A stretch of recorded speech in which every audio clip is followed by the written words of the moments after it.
¿Qué tan lejos puede llegar un joven tímido, nacido en una isla remota, con un nombre extraño y un destino incierto? Nadie lo imaginaba, pero ese niño terminaría convirtiéndose en uno de los artistas más legendarios de la historia de la música. Un hombre que transformó el escenario en un templo de energía, pero que ocultaba en silencio secretos y batallas personales que lo acompañaron hasta el último día de su vida. Esta es la historia de Freddie Mercury, el genio, el mito y la leyenda que desafió todas las reglas.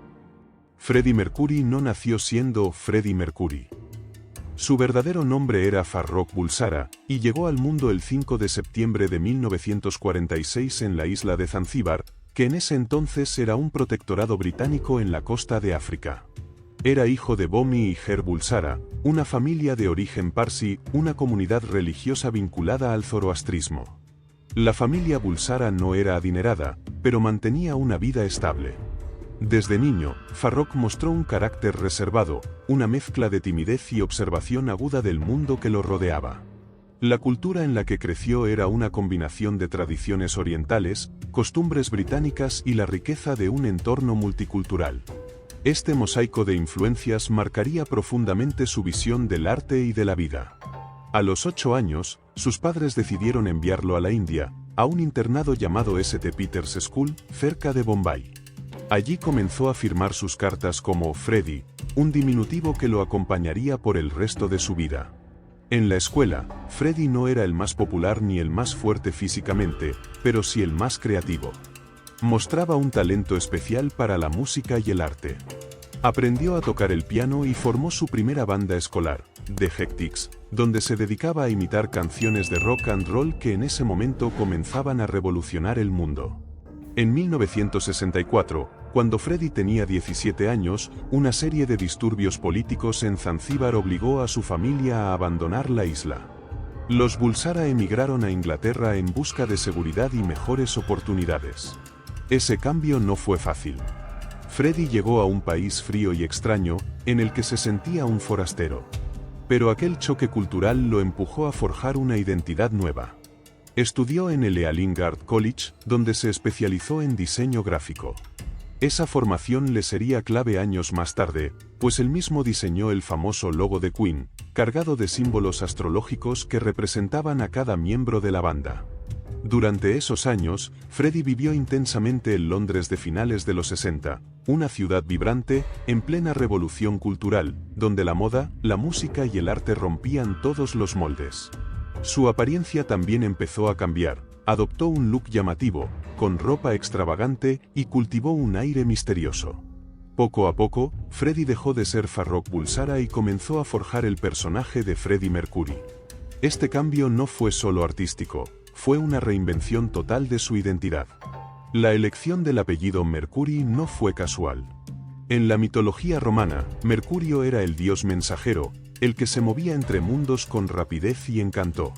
Para Freddie, este nombre simbolizaba velocidad, movimiento y magia. Era el reflejo de lo que él quería ser en el escenario, un ser imposible de atrapar, que brillaba y se transformaba constantemente. Durante este periodo, Freddie comenzó a involucrarse con varias bandas pequeñas. Una de ellas se llamó Ibex, y más tarde, Requiem.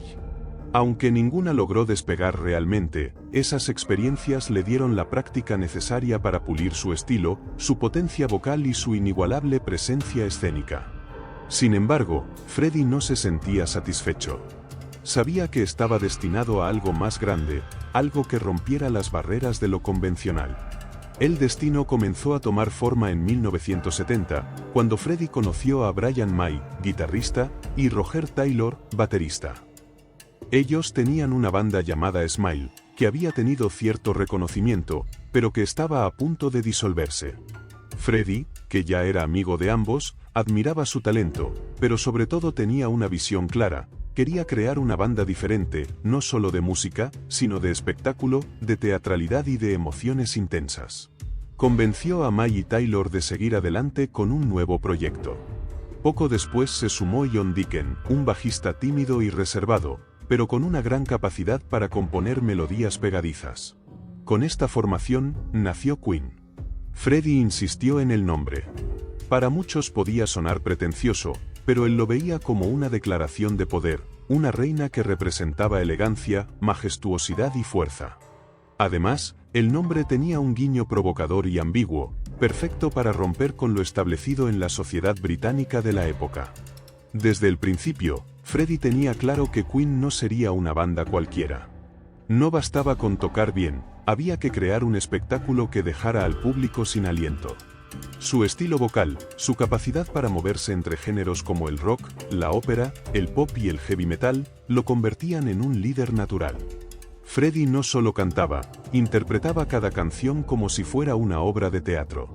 El logo de la banda, diseñado por él mismo, reflejaba esa ambición: 2 leones, un cangrejo, 2 hadas y una corona, elementos que representaban los signos zodiacales de los integrantes. Queen estaba destinada a ser grande. Al principio, sin embargo, no fue fácil. Las discográficas no entendían su propuesta. La música de Queen era demasiado elaborada, demasiado teatral para una industria que buscaba fórmulas rápidas. Pero Freddie no estaba dispuesto a rendirse. Su determinación y su magnetismo empezaron a abrir puertas. Con sus primeros conciertos, lograron atraer la atención del público. Era evidente que había algo diferente en esa banda y, sobre todo, en su vocalista.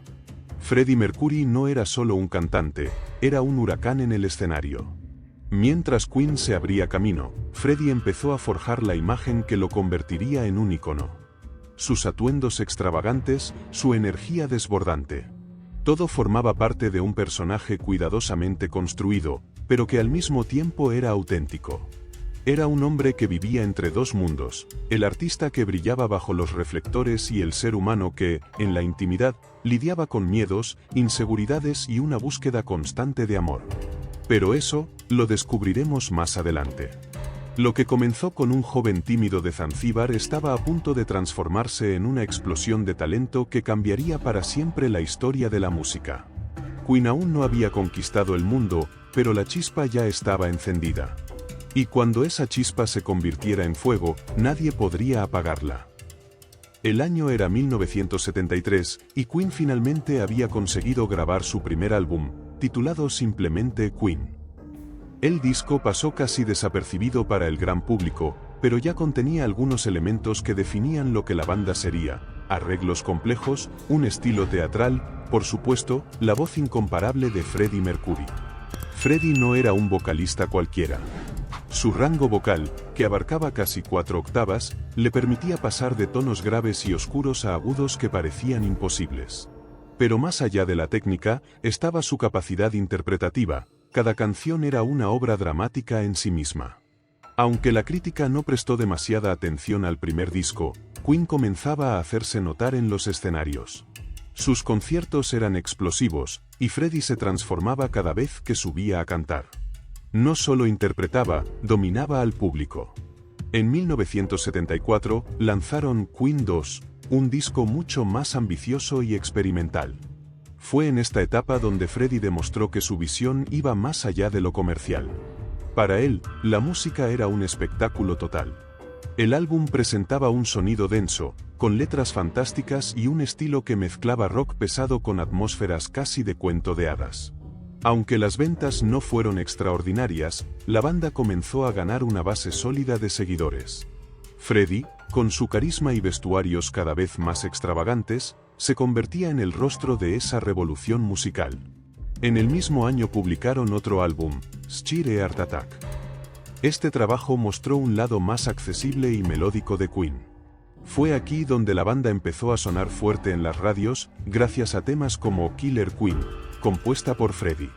La canción no solo los lanzó a la fama, también dejó claro que Mercury tenía un talento especial para combinar elegancia, teatralidad y sensualidad en una pieza de apenas 3 minutos. Killer Queen fue un éxito internacional, alcanzando los primeros puestos en las listas británicas y estadounidenses. De pronto, Queen ya no era solo una banda prometedora, era una agrupación que estaba conquistando el mundo. Pero lo mejor estaba por venir. En 1975, Queen lanzó el que muchos consideran su obra maestra, A Night at the Opera. Este disco fue un punto de quiebre no solo para la banda, sino para la música rock en general. La producción fue costosa y arriesgada, grabaciones interminables, capas de voces y guitarras que desafiaban la tecnología de la época. Freddie lideraba la visión creativa, exigiendo perfección en cada detalle. El álbum incluía una joya que cambiaría la historia, Bohemian Rhapsody. Con más de 6 minutos de duración, cambios de ritmo, coros operísticos y un dramatismo sin precedentes, la canción rompía todas las reglas de lo que se consideraba un hit de radio. Las discográficas no querían publicarla como sencillo porque era demasiado larga y demasiado rara. Pero Freddie insistió. Y tenía razón. Bohemian Rhapsody se convirtió en un éxito inmediato, alcanzando el número 1 en Reino Unido y permaneciendo en la cima durante 9 semanas consecutivas. El videoclip promocional, considerado uno de los primeros videoclips modernos, amplificó aún más el fenómeno. De pronto, Freddie Mercury y Queen ya no eran solo una banda más del rock británico, eran una fuerza imparable que redefinía los límites del género. En el escenario, Freddie se transformaba en un dios del rock. Su presencia era magnética. Con micrófono en mano, al que él mismo había quitado el soporte completo, dejando solo medio pie de micro, lo que se convirtió en su sello distintivo, recorría el escenario con movimientos provocadores, gestos teatrales y una voz que llenaba estadios. Freddie no solo cantaba, actuaba cada canción. Era un maestro en conectar con el público, haciéndolo partícipe del show. Sus I.O. con las multitudes se volverían legendarios. La prensa, sin embargo, comenzaba a notar también el lado más ambiguo y misterioso de su personalidad. Freddie jugaba con su imagen, maquillajes, trajes de lentejuelas, plumas, cuero. Todo lo que pudiera escandalizar o fascinar. Su identidad sexual se convertía en tema de especulación constante, pero él nunca dio respuestas directas. Prefería que su arte hablara por sí mismo. Tras el éxito de A Night at the Opera, Queen no se detuvo. En 1976 lanzaron A Day at the Races, otro álbum con influencias operísticas y grandes himnos como Somebody to Love, escrita por Freddie. La canción mostraba otra faceta de su genio, la capacidad de escribir piezas de profundo sentimiento espiritual, con coros gospel que parecían elevarse al cielo. En ella, Mercury expresaba su búsqueda de amor, una necesidad que lo acompañaría toda su vida. Los años siguientes consolidaron a Queen como una de las bandas más importantes del planeta. Con discos como News of the World, 1977, regalaron al mundo 2 himnos que aún hoy resuenan en estadios de todo el planeta, We Will Rock You y We Are the Champions. Ambas canciones, con sus coros diseñados para ser coreados por multitudes, eran la perfecta representación del poder de Freddie para transformar la música en experiencias colectivas. Mientras Queen alcanzaba la cima del éxito, la vida personal de Freddie comenzaba a mostrar contrastes. En esos años mantenía una relación con Mary Austin, una mujer que se convirtió en su gran compañera. Freddie la conoció en 1969, y desde entonces se volvieron inseparables. Aunque con el tiempo su relación amorosa cambió, Mary siempre fue la persona más importante en su vida. Freddie alguna vez confesó: "Todos mis amantes me preguntan por qué no pueden reemplazar a Mary, pero es simplemente imposible. Ella es mi única amiga. Para mí, fue un matrimonio". Al mismo tiempo, Freddie exploraba su identidad sexual de manera más abierta en su vida privada, aunque sin declararlo públicamente. Londres se convirtió en su escenario secreto, donde frecuentaba bares y fiestas donde podía ser él mismo sin restricciones. Era un hombre dividido, el artista que todos adoraban y el ser humano que buscaba amor y aceptación. A finales de los 70 y principios de los 80, Queen estaba en su máximo esplendor. Cada disco, cada gira, era un acontecimiento mundial. Freddie había logrado lo que soñó desde joven, transformar su timidez en un personaje deslumbrante que conquistaba escenarios. Pero ese ascenso también traía consigo nuevas presiones. La fama, los excesos y la constante atención mediática empezaban a hacer mella en su vida personal. El público lo veía como un dios del rock. Pero Freddie, detrás del telón, comenzaba a sentir el peso de una vida que exigía cada vez más de él. Freddie Mercury ya no era Farrokh Bulsara, el niño tímido de Zanzíbar. Era un ícono, un hombre que dominaba multitudes y desafiaba la música con cada canción. Pero mientras el mundo lo aplaudía, en su interior comenzaban a crecer dudas, miedos y excesos que lo llevarían por caminos oscuros. En la cima del éxito, Freddie descubriría que incluso las estrellas más brillantes enfrentan sus propias sombras. Con la fama llegaron la riqueza y las tentaciones. Freddie Mercury comenzó a rodearse de lujos, mansiones, autos deportivos, colecciones de arte, fiestas interminables. Su casa en Garden Lodge, en Kensington, Londres, se convirtió en un centro de reunión para artistas, modelos y amigos cercanos. Allí organizaba fiestas que duraban hasta el amanecer, donde la música, el alcohol y la extravagancia eran protagonistas. En sus giras, las celebraciones eran legendarias. Se hablaba de fiestas en las que los camareros iban desnudos, los enanos servían bebidas con bandejas en la cabeza y los invitados se disfrazaban de forma provocadora. Freddie disfrutaba ser el centro de todo ese caos, alimentando el mito de que él era un hombre que no conocía límites. Sin embargo, detrás de esa fachada de excesos había una soledad latente. Freddie, en el fondo, seguía siendo aquel joven tímido que buscaba amor y compañía. Su vida se movía entre momentos de euforia colectiva y silencios dolorosos cuando las luces se apagaban. Aunque Freddie se rodeaba de múltiples parejas y aventuras, Mary Austin seguía siendo la persona más importante en su vida. Su relación amorosa había terminado a mediados de los 70, cuando Freddie reconoció que su orientación sexual lo llevaba en otra dirección. Aún así, su vínculo con Mary no se rompió. Ella se convirtió en su amiga, confidente, como él mismo dijo, en su única verdadera esposa. De hecho, Freddie la incluyó como heredera principal en su testamento, dejándole la mansión Garden Lodge y gran parte de su fortuna. Freddie confesó en entrevistas: "Para mí, fue un matrimonio. No podía amar a nadie como amé a Mary". Esto mostraba el gran contraste en su vida. Aunque vivía rodeado de excesos y romances fugaces, su corazón siempre volvía a aquella mujer que lo había acompañado desde sus inicios. En 1980, Queen lanzó uno de sus mayores hits, Another One Bites the Dust, escrito por John Deacon. La canción conquistó las listas de Estados Unidos y abrió nuevas puertas en la música disco y funk.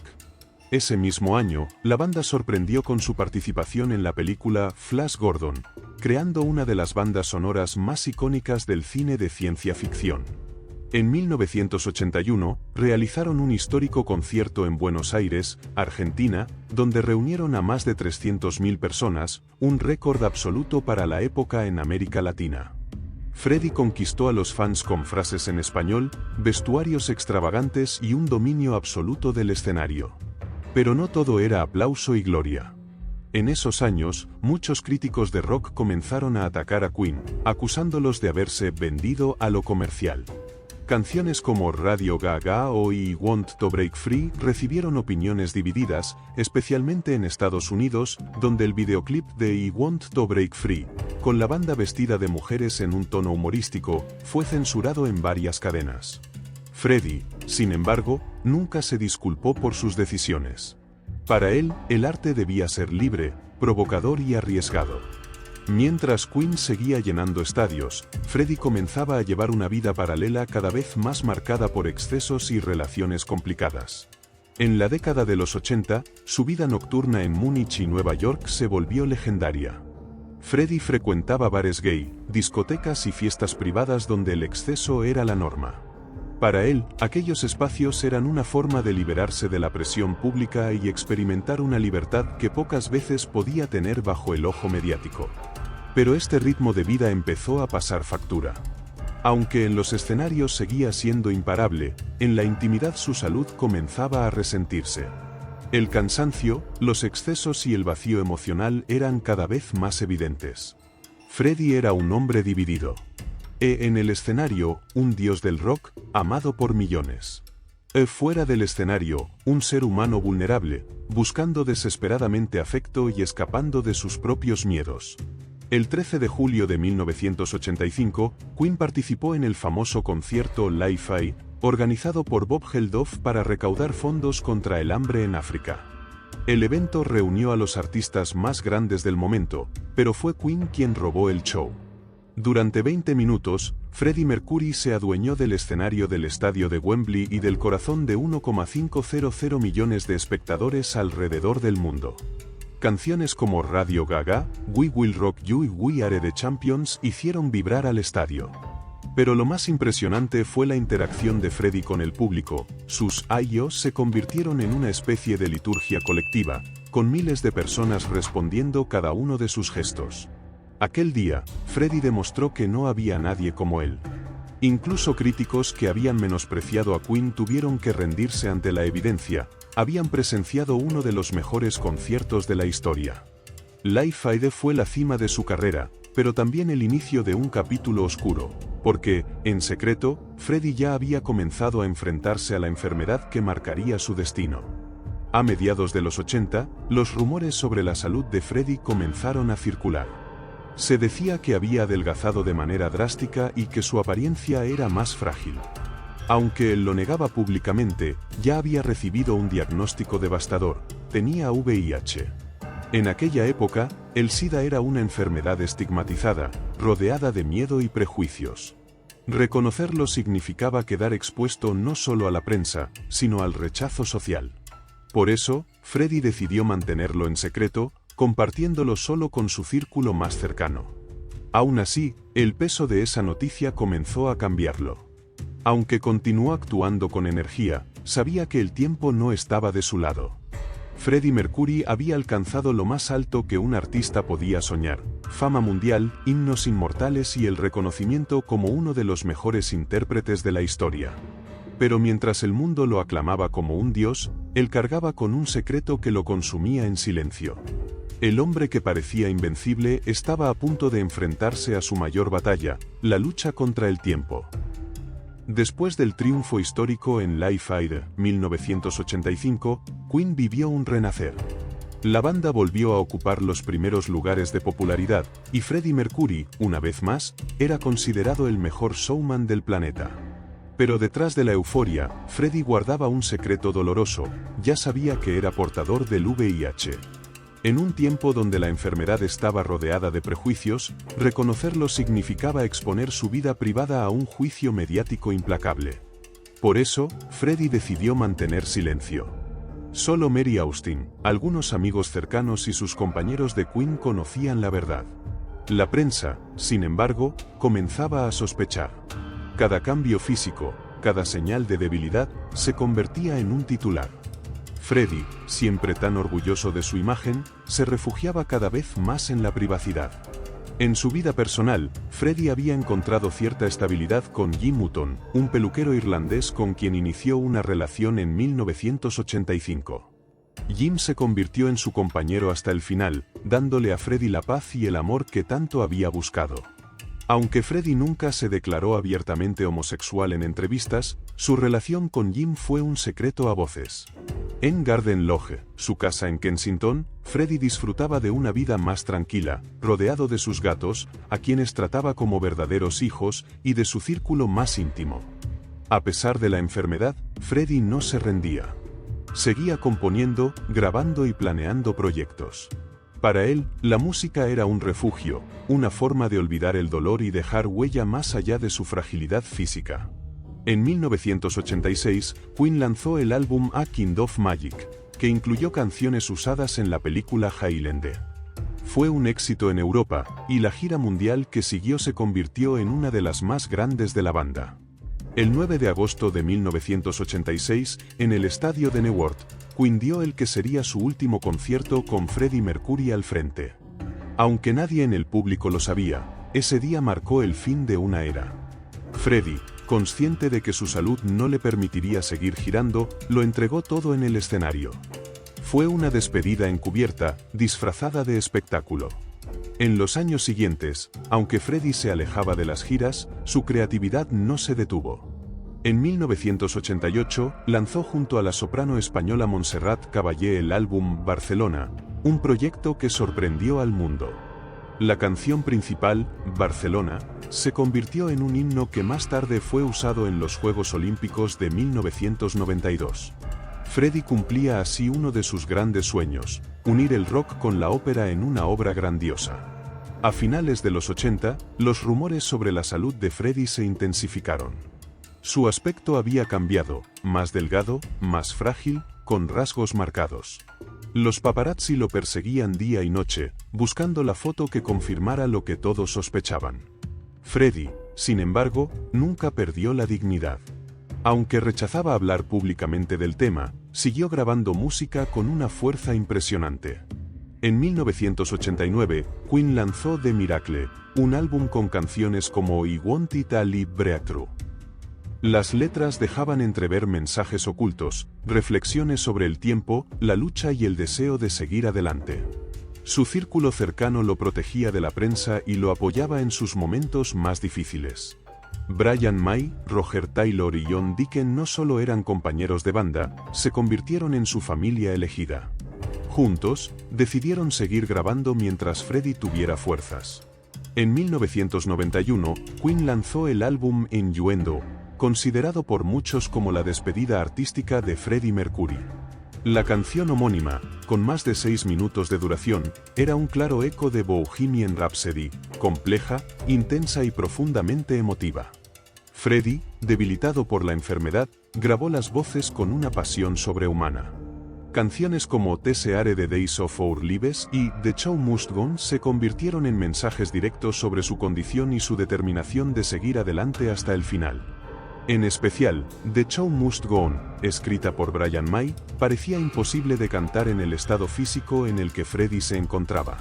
Pero él lo logró. Con apenas fuerzas para mantenerse en pie, se plantó frente al micrófono y lo entregó todo.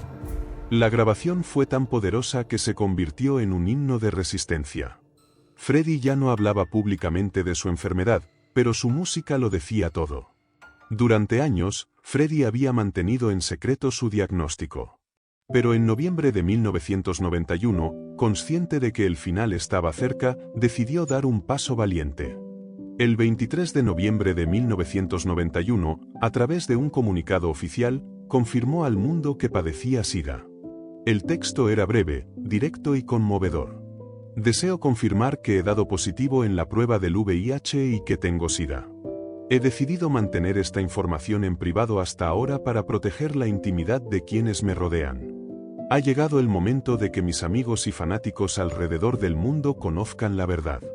Mi privacidad siempre ha sido especial para mí y ahora será aún más importante. Amo profundamente a la gente que me rodea y deseo que todos luchen junto a mí contra esta terrible enfermedad. El mundo quedó en shock. Miles de fanáticos comprendieron, de golpe, lo que Freddie había estado enfrentando en silencio. Apenas un día después de ese anuncio, el 24 de noviembre de 1991, Freddie Mercury falleció en su casa de Garden Lodge, rodeado de Mary Austin, Jim Hutton y algunos amigos cercanos. Tenía apenas 45 años. Su muerte conmocionó al planeta. Multitudes se reunieron frente a su casa en Londres para rendir homenaje con flores, velas y cartas. El mundo de la música lloraba la partida de un genio irrepetible.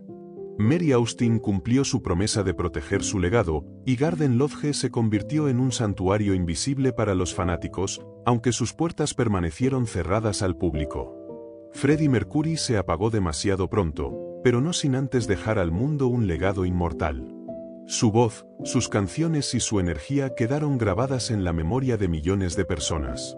Lo que parecía un final trágico, en realidad fue el inicio de un mito eterno. Porque Freddie no solo fue un cantante, fue un símbolo de libertad, de valentía y de amor por el arte. Su historia aún no termina, porque su legado sigue vivo hasta hoy.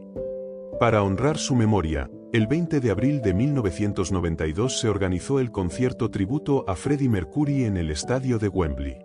Más de 70.000 personas asistieron, y millones lo vieron en televisión alrededor del mundo. Grandes artistas como Elton John, David Bowie, George Michael, Metallica, Guns N' Roses, Liza Minnelli y Annie Lennox subieron al escenario para cantar junto a los miembros de Queen. Uno de los momentos más recordados fue la interpretación de Somebody to Love por George Michael, quien logró emocionar a la multitud con una de las versiones más poderosas de la canción.